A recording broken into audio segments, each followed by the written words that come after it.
அகஸ்திய மகரிஷி தென்னாடு நோக்கி பயணப்படுறார் அப்படின்னு கதைகளில் நம்ம கேட்குறோம்.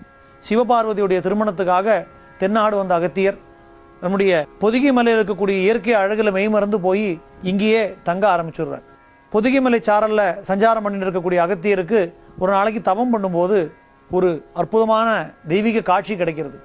ஜோதி ஸ்வரூபமாக கிடைக்கக்கூடிய அந்த காட்சியை பார்த்த உடனே அகத்தியராலேயே அந்த தெய்வம் யார், அதோடைய தன்மை என்ன அப்படின்னு புரிஞ்சிக்க முடியாத அளவுக்கு அது அவ்வளோ மகத்தான ஒரு தன்மை கொண்டதாக இருந்துதான்.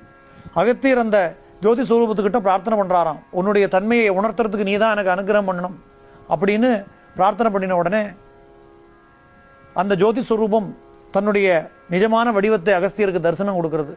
அந்த வடிவம்தான் பூர்ணா புஷ்கலா சமேதனாக இருக்கக்கூடிய மகாசாஸ்தாவுடைய திருவடிவம். மெய்மறந்து போன அகஸ்தியர் அந்த சாஸ்தாவினிடத்தில் ஆனந்தமாக பிரார்த்தனை பண்ணி, இந்த இடத்துலையே நீங்கள் நிரந்தரமாக குடிகொண்டு பக்தர்களுக்கு அனுகிரகம் பண்ணணும் அப்படின்னு பிரார்த்தனை பண்ணுறாராம்.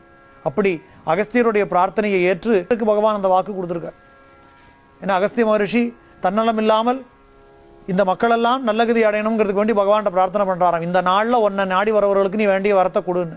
அதனால் பகவான் அந்த குறிப்பிட்ட நாளில் என்னை வந்து பார்க்குறவாளுக்கு நான் என்னால் எல்லா வரங்களையும் கொடுப்பேன்னு வரம் கொடுத்துருக்கார்.